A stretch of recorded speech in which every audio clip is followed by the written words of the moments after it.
Hello Scorpio and welcome back everybody. My name is Sarah Mackenzie. I read as Sora for Sora Sky Messages with Sora.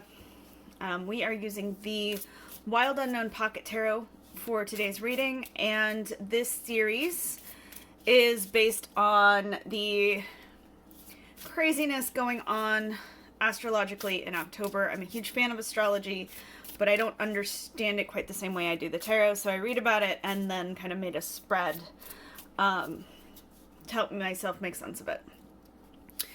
What we are particularly focusing on is on the 23rd, Sun and Venus go into your sign of Scorpio, and the new moon on the 25th follows right after. So we are starting both Scorpio season and eclipse season with a lot of planets leaving retrograde and Mars going into retrograde at the end of the month in Gemini. While I shuffle, I'm going to thank you for liking, subscribing, commenting, sharing, all of that good stuff. If you would like your own personal reading, please go to my website or contact me. And we are going to start with a card for you.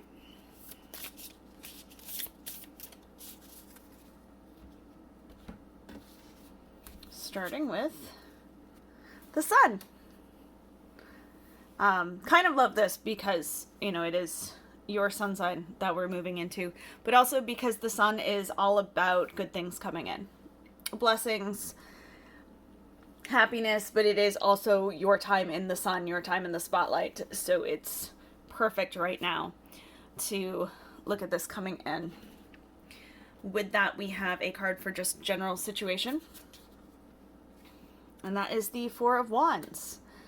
Now, if you were to look it up, this often becomes weddings, baby showers, birthday parties, those kind of celebrations. And while those are wonderful and very important, the key to this card is really who you bring to those sort of things, who you have there with you. These are the people that you trust. These are the people you share your secrets with before you are ready to share them with the world. So it's interesting because while the light is shining on you right now, you are kind of looking at who you want to bring into that light with you. Next, we are looking at what to watch for. A lot of chaotic energies, lots of stuff going on. We're just going to see what to keep an eye out for. And that is Death. That is your card. What I mean by that is that Death is the card assigned to Scorpio when you look at the zodiac. But it's perfect because Death deals with change. Death in the tarot isn't about dying. It is about moving forward, transforming, opening new doors. There is absolutely endings to it. But it's the ending of old chapters.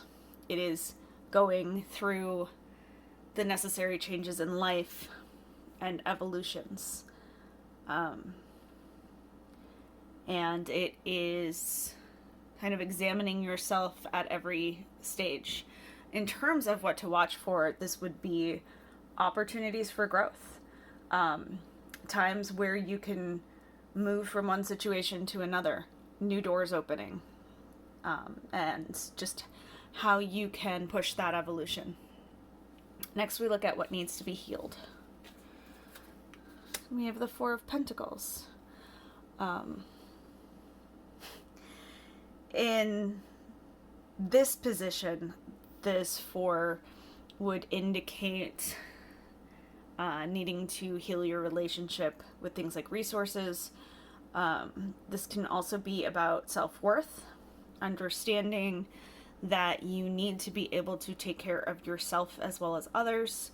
With those four, we generally look at, if we are talking financially, having income, savings, bills, and then also being able to spend on yourself. Often when we start to look at time and energy and those sort of things, it's harder to make income and more about balancing what you need.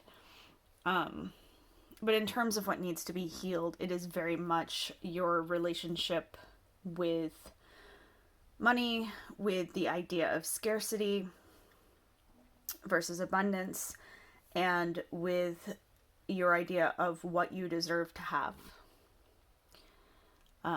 Love this with the Death card in terms of what to watch for, because as you watch for those opportunities to change, this relationship with yourself, it will help. They will cycle. The better you have admitting your own self-worth, the easier it'll be to grab opportunities. The more opportunities you grab, the more you will see that you've deserved it the whole time.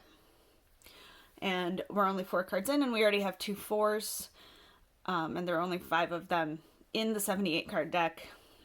4s strive for balance and ask you to try to balance various things in your life. I am not an angel number person in that I remember all of them. I like them, but I always look them up after. But if we see another 4, definitely encourage you to go looking. But also just 4s, you know, if that's something you're interested in, go ahead and check that out too. Next is, where should I pause before jumping in? There's a lot of impulsive energy along with all the chaotic energy and everything being stirred up, and it can be very quick, or it can make you very quick to jump in and want to do something. So this is just going to let us know those places where we should maybe take a step back and think first. That is the Sun of Swords, or the Knight of Swords. This is the philosopher in the deck. He is always looking for answers. Going forward, really looking for the truth. In terms of where you need to pause, this is asking you not to jump to conclusions. Not to just accept what is first laid out in front of you, and more to consider and think through and really seek out the truth before looking at what else there is, before making decisions, and before allowing things to get out of control. Just take a breath and see what other information you can get first. Finally, we're going to look at the shadow card, or the hidden elements. It's just the bottom of the deck. I call it shadow because that's the terminology, but it's not necessarily about shadow work or anything. For that, we have the Emperor, and that's our third 4. The Emperor is the major arcana 4, and it's actually the 5th card in the Fool's Journey, but it is a card of action. Not impulsive action, though. It is a card of stepping into leadership, taking charge. It is action in terms of stepping into the moment with what you have and letting that confidence lead the way. With those 4s and that idea of looking for balance but taking charge, there's this theme between them of confidence. Here you have the people you can confidently share yourself with. Here you have the confidence that you can get what you need. And then with the Emperor, you have the confidence of knowing that with your experiences, you can figure out anything you need to. The Emperor is the culmination of all 4 kings. He has been through everything in the minor arcana. He doesn't take charge necessarily because he wants to, or because he is pushy or arrogant. He takes charge because people let him, because he knows that whatever he comes up against, he'll be okay, and he has an action for it. I love this with the Son of Swords, because it's like confidently walking towards finding the answers instead of just believing what gets put on the surface. So you have you have some surface cards, you have below the surface cards, and there's this beautiful balance of showing what's inside you and leading the way, but also showing yourself what's inside you.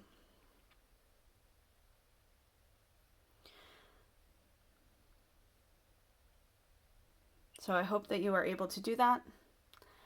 Have a wonderful Scorpio season. Thank you.